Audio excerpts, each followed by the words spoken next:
Hey there, Fred Gleek back again here. Many years ago, when I was doing a lot of professional speaking, I spoke on a platform with a woman named Paula Nelson. She has written a book that you can find on Amazon called Soar with Your Strengths. The reason why I wanted to share that with you today, and I share it um, because I'll get to why specifically, but why I thought this book was so impactful is it pointed out something that is so painfully obvious that you almost don't want to discuss it. But the whole idea in the book, she tells a story about a Chinese table tennis player who was playing in the Olympics, again, ping pong player, Chinese individual, and the Chinese player's coach won with a media event one time after this particular player, the Olympian, was playing. They were interviewed in the media, and the coach kept getting peppered by the reporters with questions on this particular Chinese player. Well, what do you want to do? What are you going to do? He's got this amazing forehand, but no backhand. He's got this, and he kept getting the question over and over again about forehand versus backhand because this particular player had an amazing forehand, but a really weak backhand. And so, in frustration, after hearing the question for about the 10th time, the coach looks out at the media and says, basically, shut up. He says, I'm going to make this guy's forehand so good he never has to use his backhand. And that's the whole premise of the book, Soar with Your Strengths, because many of us, I'm sure you included, have some things that you do really well. And you spend your time, oftentimes people do, and I've done this in the past myself, which I've spent my time trying to get better at the things I'm not so good at. Her viewpoint, which I think is really important, is don't spend your time trying to improve upon those talents and skills that you have that are like at a C level. Instead, take your A and A minus skills and move them up to A plus skills.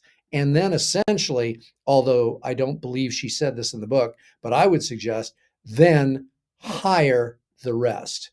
So the whole idea is, and when you work as I do with my dynamic equity partners in the programs that I teach, one of the things I think is important to understand is when you sit down with people, you want to assess their strengths and their talents. And I usually put them into two different categories. I put them into talents and skills and personality traits. And so when you look at those, you will find that you have some really powerful and effective personality traits.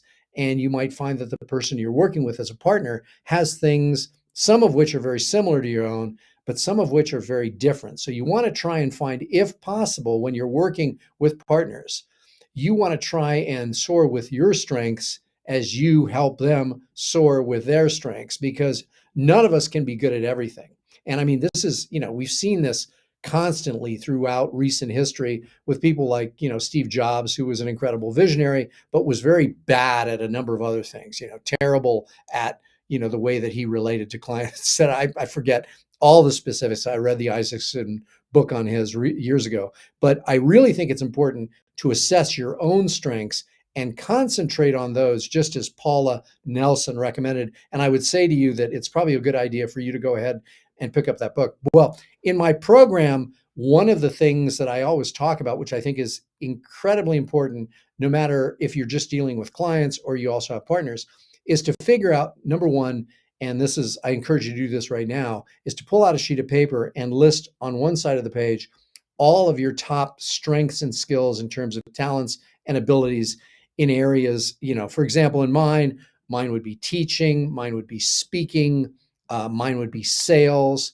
So I'd have a list of talents. Then personality skills, again, those are very different than your talents and skills in the functional areas, if you will. But I mean, in my area, then in personalities, I would be characterized as more type A, more like, super driven, et cetera, et cetera. And so when you're looking to work with people, whether it be as I do, and I recommend you at least consider doing equity deals, even if you're doing revenue share deals or hourly rate deals with people that you're working with as clients, one of the things you should do is try and match those two, is try and find a way in which you have certain skills and your partners have certain skills. And going forward, I think that will be super helpful to you.